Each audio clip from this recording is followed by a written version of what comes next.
আসসালামু আলাইকুম, আশা করি সবাই ভালো আছেন। তো চলে আসলাম আর একটি ছোট্ট ভিডিও নিয়ে। আমরা সবাই মিলে গিয়েছিলাম আমাদের এক কাজিনের বাসায় বেড়াতে। স্কুল থেকে এসে দেখি আমার মামাতো বোন যিনি বাসায় আছে ট্রিটমেন্ট করছে, তো বলছে যে চল একটু ঘুরে আসি। উত্তরপাটে আমরা গেলাম। সেখানে যাওয়ার পর এত বেশি আতিথেয়তা পেয়েছি, ওরা হঠাৎ করে গিয়েই উঠলাম, বাট স্কুল থেকে এসে সঙ্গে সঙ্গে একটু পরেই বের হয়েছিলাম। তো ওখানে গিয়ে আমরা বিকালে নাস্তা করলাম, সন্ধ্যার নাস্তা করলাম, তারপর রাতের খাবার না খেয়ে তো ছাড়বেই না। আমরা ভেবেছিলাম সন্ধ্যায় চলে আসব, তো সেই জন্য একটু আর্লি বের হয়েছিলাম, বাট ওনারা দিচ্ছিলই না। তারপর যাওয়ার সাথে সাথেই কিছুক্ষণ পর আমরা একটু নাস্তা খেয়ে নিলাম, পেয়ারা খেলাম, চা খেলাম। অনেকদিন পর না রং চা আর টোস্ট বিস্কিট, এত মজা ছিল। চায়ের অভ্যেস আমার খুব বেশি একটা নেই, আপনারা জানেন, তারপরেও চাটা এত ভালো লেগেছিল। আর হচ্ছে সঙ্গে টোস্ট, অনেকদিন পর ওই ফ্লেভারটা পেয়েছি। তারপর উনি আমাদের জন্য রান্না করলেন ইলিশ মাছ ভোনা, দেশি মুরগি আলু দিয়ে একটু ঝোল ঝোল ভোনা রান্না করেছেন। ট্যাংরা মাছ একদম টাটকা দেশি টমেটো দিয়ে, ওটা এত মজা ছিল।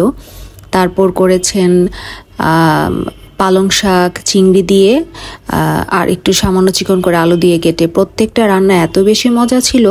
তো তারপর আমি একটু চলে আসলাম, দেখি যে বেবিরা কি করছে। তো আমার মেয়ে তো ওখানে গিয়ে আরেকটা বেবি ভাইয়া পেয়ে গেল, ওর সাথে এত খেলেছে যে আসার সময় আর আসতেই যাচ্ছিল না, ভীষণ মন খারাপ করেছে।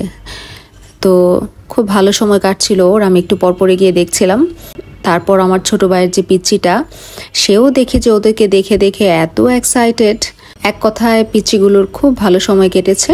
তো তারপর আমরা কিছুক্ষণ গল্প গুজব করে, উনি তো গল্প করতেই পারলেন না, উনি কিচেনে এত বিজি ছিলেন আমাদের দেখে। তো তারপর আমরা সবাই মিলে রাতের খাবারটা সেরে নিলাম। সেরে প্রায় বাসায় পৌঁছতে 11টা বেজে গেছে।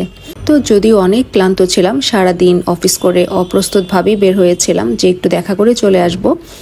তো তারপর ভালো একটা সময় কেটেছে। এই তো রান্নাগুলো এত মজা হয়েছিল, আর বিশেষ করে হচ্ছে ইলিশ। উনি ইলিশ মাছটাকে এতগুলো পেঁয়াজ দিয়ে, আমি বললাম এতগুলো পেঁয়াজ, বাট পেঁয়াজটাকে কষাতে ভাজতে একেবারে লাল করে ফেলেছিল। তো ওই এক পিস ইলিশ দিয়ে প্রায় 2 প্লেট ভাত খেয়েছিলাম। সবাই ভীষণ মজা করে আমরা খেয়েছি। প্রত্যেকটা খাবার এত মজা হয়েছিল, প্রতিটি খাবারই বাংলা খাবার। তো যাই হোক, ওনারা অনেক সময় দিয়েছেন, অনেক আপ্যায়ন করেছেন, মন দিয়ে ভালোবেসেছেন। ভাবিকে অসংখ্য ধন্যবাদ যদি ভিডিওটা দেখে থাকে। আর আমার মেয়ে তো খেলাই শেষ হয় না, এত সুন্দর করে খেলছিল। ডিম পেড়েছে 13টি, একটি ডিম নষ্ট। চরম পাখি মনের বড় কষ্ট। তো তারপর বাসা থেকে বারবার ফোন আসছিল, তো যাওয়ার পালা। তারপর চলে আসলাম আর কি, রাত 11টায় বাসায় এসে পৌঁছেছি। আসার সময় এসাল ভীষণ মন খারাপ করেছে, ওই বাসার বেবিটাও ভীষণ মন খারাপ করেছে। তো সবার একটা ভালো সময় কেটেছে, এই আর কি।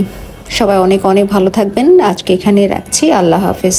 আর ভিডিওর ভয়েসের জন্য অনেক অনেক সরি, কারণ আজকাল এত যত্ন করে ভয়েস দিতে পারি না। যখন যেখানে যে অবস্থায় থাকে সেভাবেই বলে দিয়ে দেওয়ার চেষ্টা করি। আবারও ভালো থাকবেন সবাই। নাকি পিছনে আসো, এটা প্লেটটা দাও।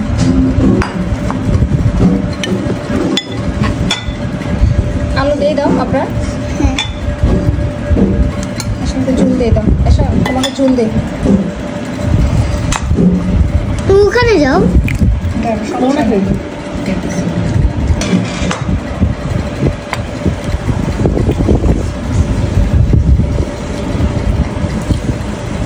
কে আগে ফার্স্ট হয়, কে আগে